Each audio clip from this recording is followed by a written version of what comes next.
हरे कृष्णा। श्रीमद् भागवत गीता अध्याय 5 श्लोक नंबर 10।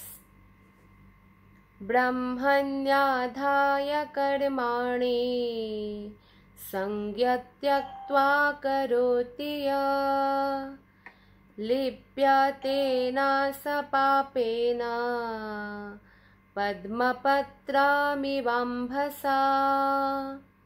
ब्रह्मण्याधाय कर्माणि संगं त्यक्त्वा करोति यः लिप्यतेन स पापेन पद्मपत्रामिवाम्भसा।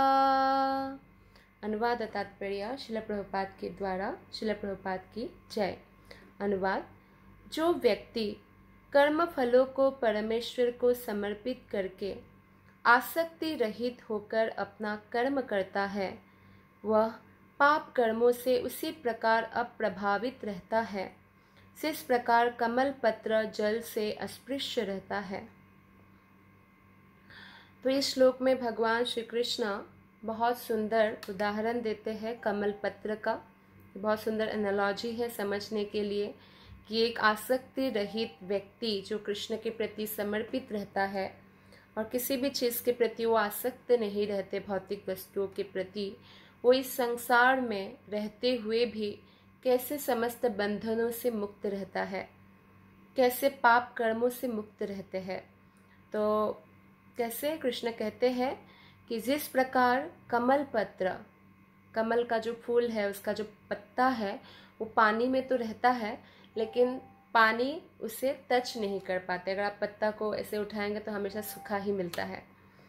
तो इसी प्रकार एक भगवत भक्त भौतिक संसार में रहते हुए भी समस्त पाप कर्मों से अप्रभावित रहता है क्योंकि उसमें कोई भौतिक आसक्ति नहीं है। इसलिए तात्पर्य में श्रील प्रभुपाद जी बताते हैं कि यहाँ पर ब्रह्मणी का अर्थ कृष्ण भावनामृत में है।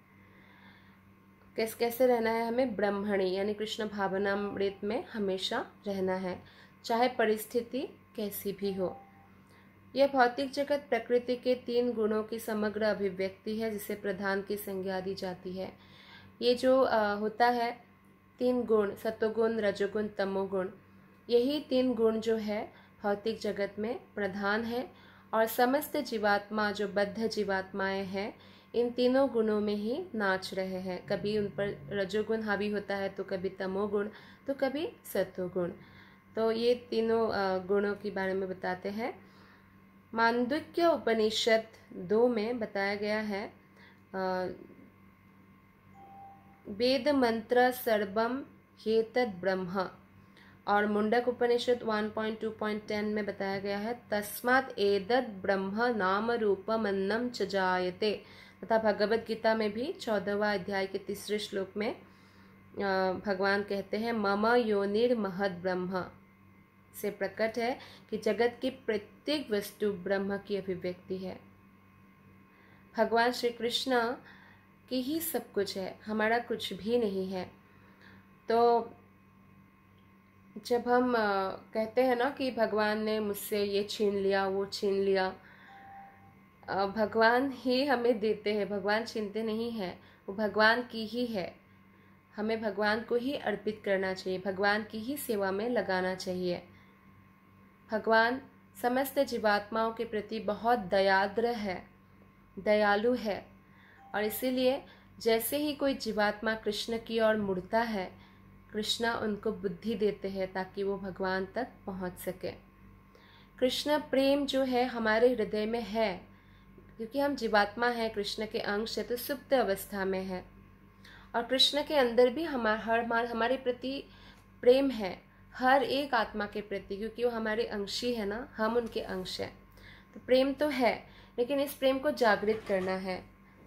कैसे? सेवा के माध्यम से कृष्ण के प्रति। जैसे पिता अपने ही पैसे से बच्चे को कुछ कैंडीज़ ला के देते हैं और उस कैंडीज़ में से बच्चा कुछ कैंडी अपने पिता को देते हैं और बोलते हैं कि पापा ये आप कैंडी खा लीजिए, बहुत स्वादिष्ट है। तो पापा मुस्कुरा कर लेते हैं, लेकिन इससे पापा को कैंडी नहीं चाहिए, पापा को कैंडी में क्या इंटरेस्ट है। लेकिन बच्चा का जो प्रेम है वो दिखता है, इससे प्रेम बढ़ता है। ठीक उसी प्रकार से सब कुछ कृष्ण का दिया हुआ है। हमें क्या करना है, कृष्ण का दिया हुआ, कृष्ण की सेवा में कैसे उपयोग करना है उसमें बुद्धि लगाना है, और इस प्रकार प्रेम का आदान प्रदान होगा। लेकिन जैसे अभी सुप्त अवस्था में है तो उसको जागृत करना होगा। जैसे कोई 5 साल का छोटा बच्चा है तो उसका भी कहीं ना कहीं उसकी पत्नी है ना। 5 साल का या 10 साल का कोई बच्चा है, मान लीजिए 10 साल का है, तो उसका कोई पत्नी है पृथ्वी के कहीं ना कहीं, वो नहीं जानता कहाँ है, और ना ही उसको अभी प्रेम है। लेकिन दोनों के अंदर, पत्नी के अंदर पति के लिए, मतलब उस लड़की के अंदर अपने पति के लिए, और इस छोटे से 10 साल के लड़के के अंदर उसकी पत्नी के लिए प्रेम है। अभी वो 10 साल का है। जब वो बाद में, से 15 साल बाद की बात है, तो जब 25 साल का हुआ, उसने विवाह किया और उनकी पत्नी आई, तो जैसे ही पत्नी पति की सेवा करने लगती है और पति पत्नी की सेवा करने लगते हैं, तो तुरंत दोनों का जो सुप्त प्रेम था वो जागृत हो जाता है। ये एक उदाहरण है। उसी प्रकार जैसे ही जीवात्मा कृष्ण के साथ सेवा के माध्यम से जुड़ते हैं, ये प्रेम जागृत हो जाता है और इस प्रेम का आस्वादन करने लगते हैं आत्मा। तो सब कुछ भगवान कृष्ण से प्रकट हुआ है और सब कुछ भगवान ही सबके कारण, सभी कारणों का कारण है। कुछ भी भगवान से अभिन्न नहीं है। ईशोपनिषद में कहा गया है कि सारी वस्तुएं परम ब्रह्म या कृष्ण से संबंधित है, अतएव वे केवल उन्हीं की है। जो ये भलीभांति जानता है कि प्रत्येक वस्तु कृष्ण की है और वही प्रत्येक वस्तु के स्वामी है, अतः प्रत्येक वस्तु भगवान की सेवा में ही नियोजित है, उससे स्वभावतः शुभ अशुभ कर्म फलों से कोई प्रयोजन नहीं रहता है। तो इसलिए जो व्यक्ति इस ज्ञान को अनुभव कर सकता है, तो इसलिए वो कभी भी स्वामित्व का दावा नहीं करता। उसके पास जो धन है वो जानता है ये भी कृष्ण का है, पत्नी है, बच्चे हैं, सबको कृष्ण की सेवा में लगाते हैं। यहाँ तक कि विशेष प्रकार का कर्म संपन्न करने के लिए भगवान द्वारा प्रदत्त जो मनुष्य शरीर है, जो कृष्ण ने हमें उपहार स्वरूप दिया है, क्योंकि मनुष्य शरीर ही एक ऐसा शरीर है जिसमें हम भगवान के बारे में दिव्य ज्ञान प्राप्त कर पाते हैं। पशु के शरीर में हम जिज्ञासा नहीं कर सकते हैं। तो ये शरीर कृष्ण भावनामृत में संलग्न करने के लिए ही दिया गया है। अन्य कोई एक्चुअली इसका और लक्ष्य नहीं है मनुष्य शरीर का।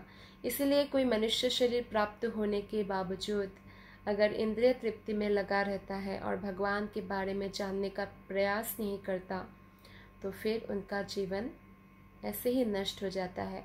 फिर नेक्स्ट जन्म में उनको पशु योनि ही मिलेगा, क्योंकि धर्मेन है ना पशुभिर समानम। धर्म जो मनुष्य जन्म हमने प्राप्त किया, तो आत्मा का जो धर्म है, आत्मा का सनातन धर्म क्या है? भगवान की सेवा करना, यही धर्म है। हर एक धर्मशास्त्र यही शिक्षा हमें प्रदान करते हैं कि भगवान से प्रेम कीजिए, तभी भगवत धाम हम जा सकते हैं। तो अगर हम वो नहीं करते हैं तो हमारा मनुष्य योनि व्यर्थ हो जाता है। तो यहाँ पे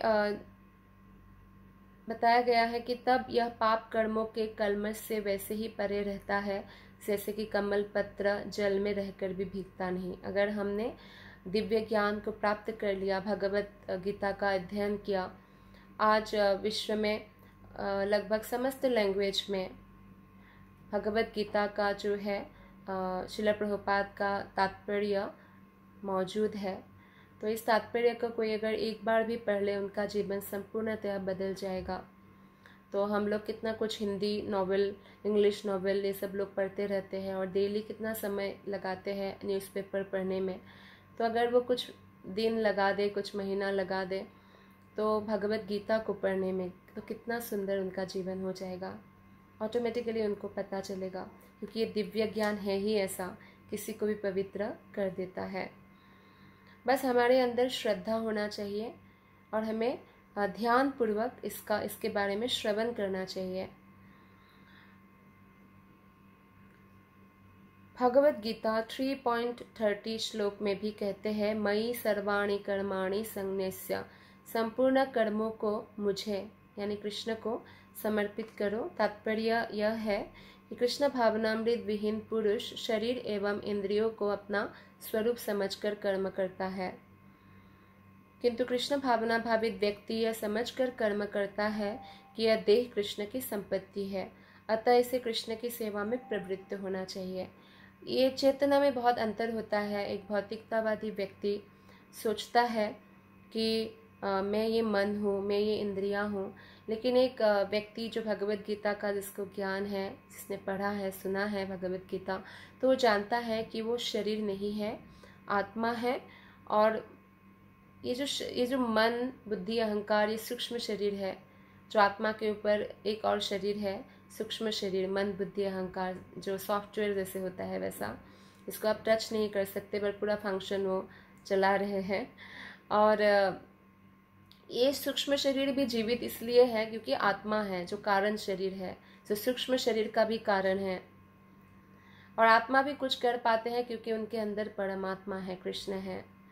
तो इस सूक्ष्म शरीर के ऊपर और एक आवरण है हमारा स्थूल शरीर, जो पृथ्वी, जल, अग्नि, वायु, आकाश से बना हुआ है। तो ये जो शरीर है, स्थूल शरीर हो चाहे सूक्ष्म शरीर हो, ये हम नहीं हैं, हम सब आत्मा है। तो कृष्ण भक्त ये जानते हैं और इसीलिए वो हर समय कृष्ण भावना भावित रहने का प्रयास करता है। और वो जानता है ये जो मुझे सूक्ष्म शरीर या स्थूल शरीर मिला है, ये कृष्ण की सेवा में लगाने के लिए। और इसी प्रकार वो कृष्ण की सेवा में प्रवृत्त होकर समस्त भौतिक बंधनों से मुक्त हो जाता है और वैसे ही रहता है भौतिक संसार में जैसे कमल पत्र पानी में रहता है, कभी उसको पाप कर्म प्रभावित नहीं कर सकते। धन्यवाद। हरे कृष्ण।